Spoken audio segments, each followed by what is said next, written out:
Hello दोस्तों, स्वागत है आप सभी का हमारी एक और रोमांचक कहानी में।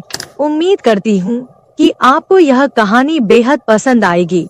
मैं उन लड़कियों में से थी जिन्हें अपने बिस्तर पर सोने का बहुत ज्यादा शौक था।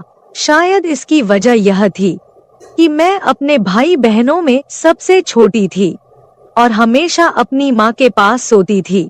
भले ही मैं छोटी थी, लेकिन जब सब सो जाते और कमरे की रोशनी बंद हो जाती, तब भी अगर माँ पापा को बुलाकर अपने पास आने को कहती, तो मेरी आंखें खुल जाती थी।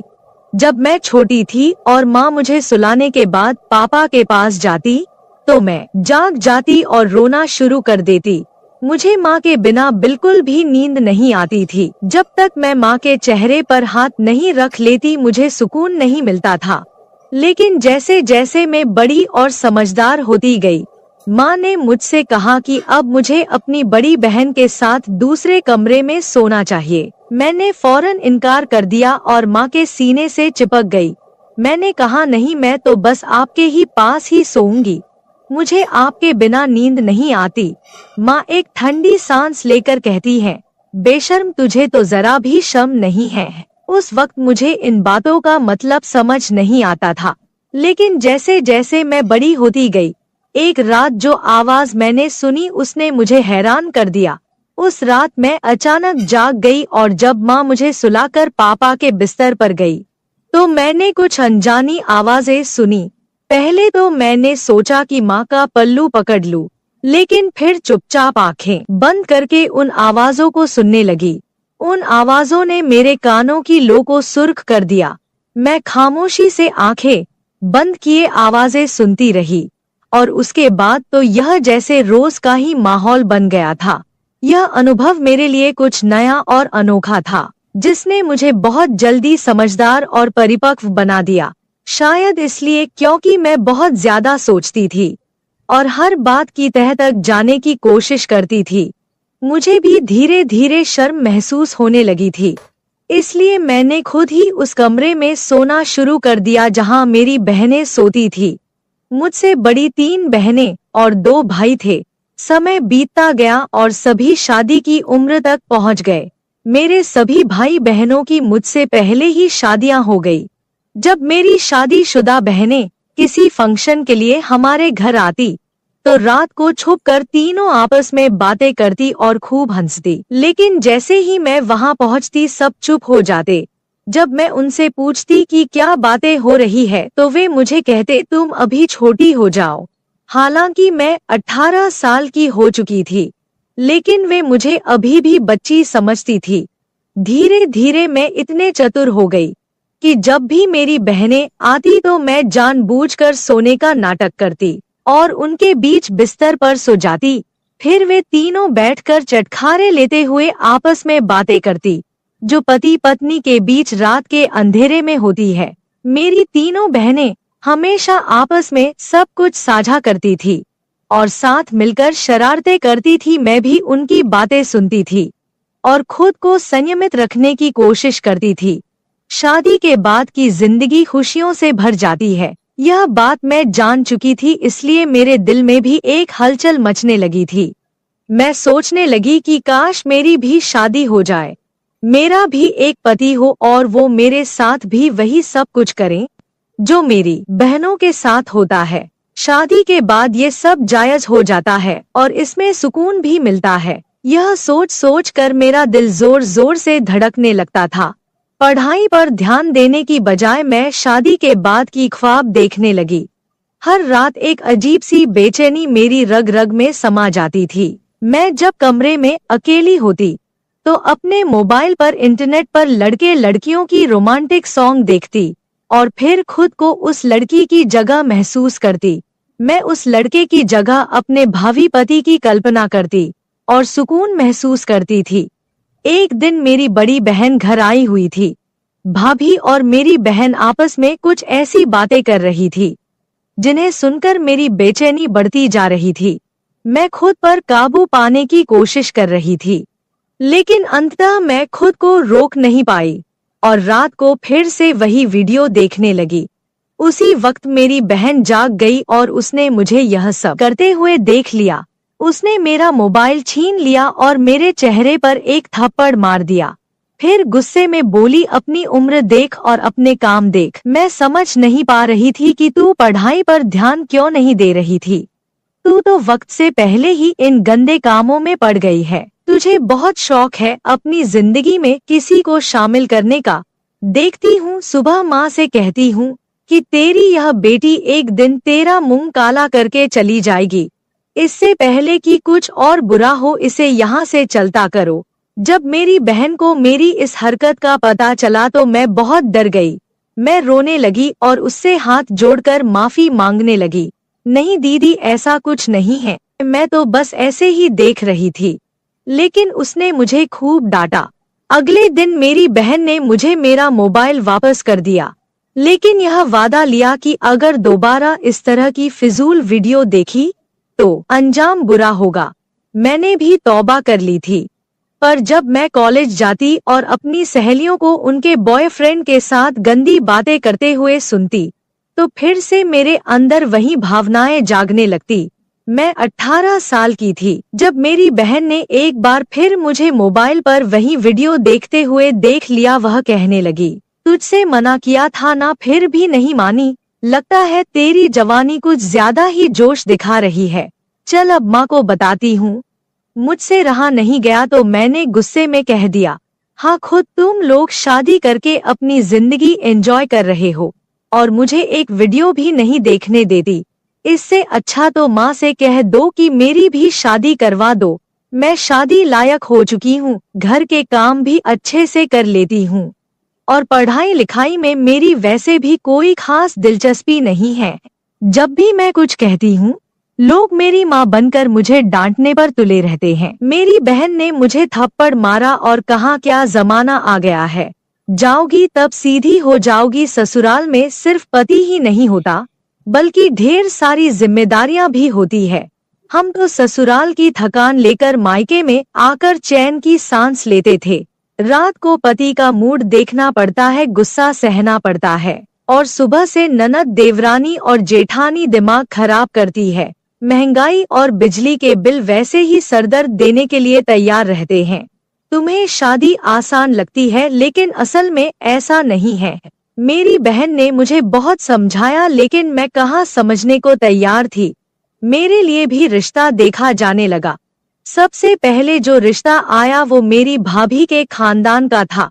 मेरी भाभी तो वैसे भी मुझे कुछ खास नहीं समझती थी और मुझे उस घर से निकालने के चक्कर में थी। जब लड़के की तस्वीर दिखाई गई तो वह बहुत खूबसूरत था। उसे देखकर मेरे दिल की धड़कन तेज हो गई। उसके साथ शादी के बाद का ख्याल आते ही मेरे अंदर एक अजीब सी खुशी दौड़ने लगी। हमारे घर वाले सादगी पसंद थे, इसलिए हमारी शादी भी सादगी से होने वाली थी। शादी की तैयारियां शुरू हो गई और फिर वह दिन आ गया जब मैं मेहंदी की दुल्हन बनकर बैठी थी। खानदान की सारी औरतें आकर मेहंदी की रस्म निभा रही थी। मैं भले ही गंभीरता से बैठी थी लेकिन अंदर से मेरे मन में खुशी की लहर दौड़ रही थी। अगले दिन मैं अपने पति के पास पहुंचने वाली थी और इस ख्याल से ही मेरे अंदर हलचल मच रही थी। मैंने अनगिनत सपने सजाकर रात बिताई। अगले दिन मेरे दिल में एक अजीब सी खलबली थी, लेकिन मायके को छोड़ने का दुख भी था। जब मैं तैयार होने के लिए ब्यूटी पार्लर जा रही थी तो एक बार मुड़कर अपने उस घर को देखा जिसे छोड़कर मुझे जाना था। आज मैं उस घर को हमेशा के लिए छोड़ने वाली थी। बस बात जब मैं इस घर में वापस आती तो एक मेहमान के रूप में आती। आज इस घर में मेरा आखिरी दिन था। यह सोचकर मेरी आंखों में आंसू आ गए। फिर मैं दुल्हन बनकर शादी हॉल के लिए रवाना हो गई। शादी हो चुकी थी और मैं दुल्हन के रूप में सबसे ज्यादा खूबसूरत लग रही थी। मेरा दूल्हा भी कुछ कम नहीं लग रहा था। लोग हमारी जोड़ी की तुलना चांद और तारों से कर रहे थे। शादी के बाद विदाई का समय आ गया और मैं अपने ससुराल आ गई। मेरी सास बेहद खुशमिजाज और आजाद सोच रखने वाली औरत थी। उन्हें देखकर कोई नहीं कह सकता था कि वो मेरी सास है, बल्कि वह अपने बेटे की बड़ी बहन लग रही थी। उनका व्यवहार ऐसा था कि मुझे भी खुशी थी कि शादी के बाद हम दोनों सास बहू नहीं बल्कि माँ बेटी बनकर रहेंगे। जब मैं रुखसत होकर अपने ससुराल पहुंची तो मेरी सास ने साड़ी पहनी हुई थी और बाल खुले हुए थे। वो वाकई माँ कम और बड़ी बहन ज्यादा लग रही थी। उन्होंने ने ही मुझे आकर कमरे में बैठाया। जब मैं बेड पर बैठी तो मेरी सास पास आकर बैठ गई। उन्होंने मेरा दुपट्टा थोड़ा पीछे करके ठीक किया और मेरी तरफ देखकर कहने लगी, तुम्हें देख तो मेरा बेटा पागल हो जाएगा। तुम बहुत खूबसूरत हो और अपने पति को सही तरह से संभाल लोगी। यह सुनकर मैं शर्म से लाल हो गई।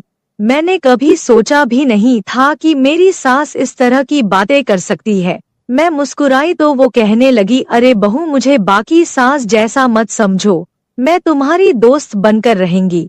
तुम मुझसे बिना झिझक कुछ भी शेयर कर सकती हो।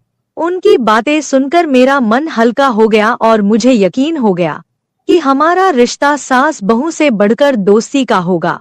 अगर सुहागरात को लेकर मुझसे कुछ पूछना चाहती हो या कोई मसला है तो बताओ, फिक्र की कोई जरूरत नहीं है। मैं तो पहले ही शर्म से पानी पानी हो चुकी थी। मैंने सोचा था कि मेरे पति बहुत रोमांटिक होंगे और मेरी सारी इच्छाएं पूरी करेंगे, लेकिन मेरी सास ने सोने पर सुहागा कर दिया। मैंने उन्हें मना किया कि ऐसी कोई बात नहीं है, मुझे कुछ नहीं पूछना। फिर भी वो मेरे पास बैठ गई और वहां धीरे से कानों में बताने लगी कि पहली रात को लड़कों को कैसे खुश किया जाता है। मैं अपने चेहरे पर हया की लाली से जाए उनकी बातें सुनती रही। कुछ देर बाद जब सासू माँ कमरे से बाहर गई तो मैंने बाहर से आवाज सुनी। सास अपने बेटे से कह रही थी, बेटा, मेरी बहू को ज्यादा तंग मत करना। अगर मुझे सुबह शिकायत मिली तो मैं अपनी बहू को 1 महीने तक अपने पास बुला लूंगी। इस पर मेरे पति चुप थे। जब वे कमरे में आए तो मैं फौरन सिर झुकाकर बैठ गई। मेरे पति मेरे सामने आकर बैठे और जैसे ही उन्होंने मेरा घूंघट उठाया तो मेरे हुस्न की तारीफें करने लगे। उनकी तारीफ सुनकर मैं शर्म से मुस्कुराती रही। फिर उन्होंने मेरा हाथ पकड़कर सोने की अंगूठी मेरी उंगली में पहना दी और हाथ सहलाने लगे। मेरे भी जज्बात बेकाबू होने लगे। आखिर वो रात आ ही गई थी जिसका मैं कब से इंतजार कर रही थी। शायद ही कोई लड़की मुझसे ज्यादा सुहागरात के लिए बेताब हुई होगी। लेकिन जैसे ही मेरे पति मेरे करीब आए, उनके फोन पर एक कॉल आ गई। ये कौन था जो हमारी रात में खलल डाल रहा था? मेरे पति उस कॉल को देखकर गंभीर हो गए। वो फोन कान से लगाकर बालकनी में चले गए और काफी देर तक बातें करते रहे। मुझे समझ नहीं आ रहा था कि वह किससे बात कर रहे हैं। मेरे मन में अजीब अजीब ख्याल आने लगे। मैं उठकर उनके पीछे गई, लेकिन तब तक वे फोन बंद कर चुके थे। मेरा पति काफी परेशान नजर आ रहा था। मैंने पूछा, क्या हुआ, सब ठीक तो है ना? उन्होंने कहा, बॉस ने मुझे एजेंट के तौर पर दिल्ली जाने को कहा है। सुबह सवेरे एक बहुत जरूरी मीटिंग थी जिसके सारे दस्तावेज मेरे पास थे। यह प्रोजेक्ट भी मैंने ही तैयार किया था। वैसे तो यह मीटिंग 1 हफ्ते बाद होने वाली थी, लेकिन जिस स्तर के साथ मीटिंग थी, उन्हें रात में ही हर हाल में मुंबई पहुंचना था।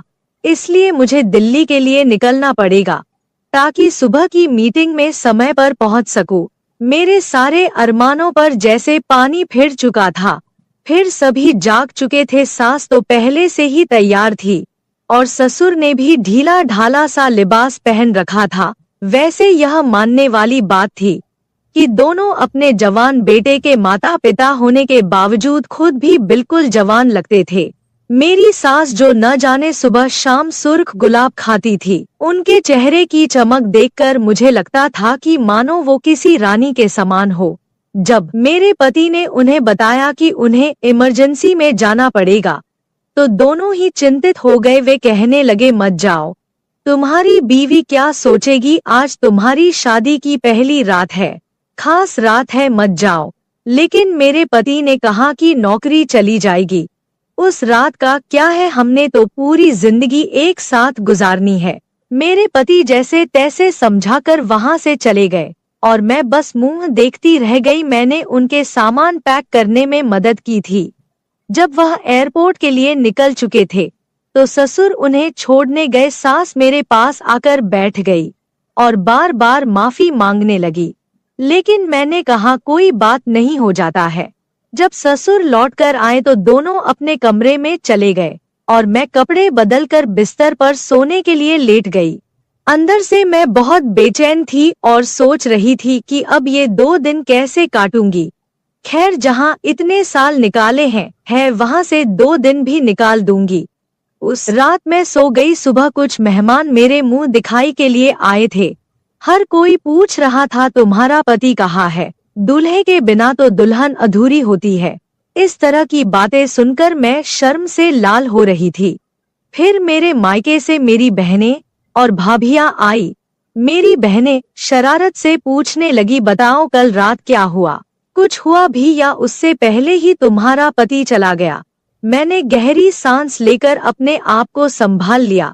मेरी बड़ी बहन मेरे पास आई और ताली बजाकर जोर से हंसी। उसने कहा, जैसे को तैसा, जितनी बेताबी तुम्हें थी, देखो तुम्हारे साथ क्या हुआ।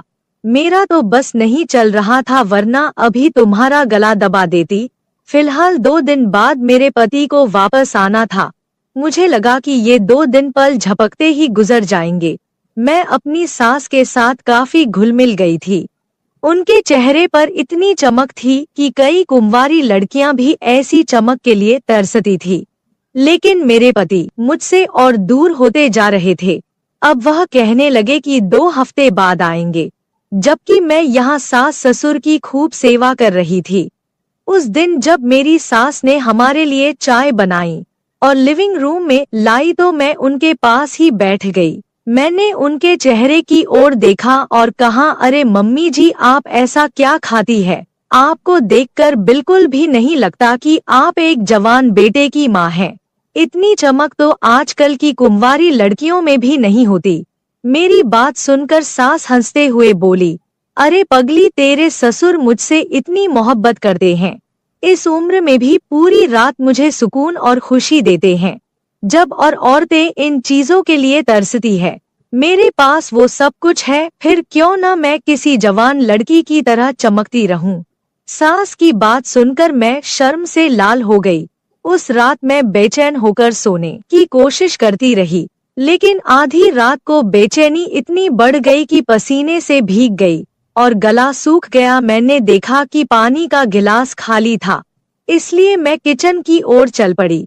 लेकिन तभी मुझे सास ससुर के कमरे से अजीब आवाजें सुनाई देने लगी। ये आवाजें सुनकर मैं खुद को रोक नहीं पाई और उनके कमरे की तरफ बढ़ गई। बिना सोचे समझे दरवाजे के पास कान लगाकर बातें सुनने लगी।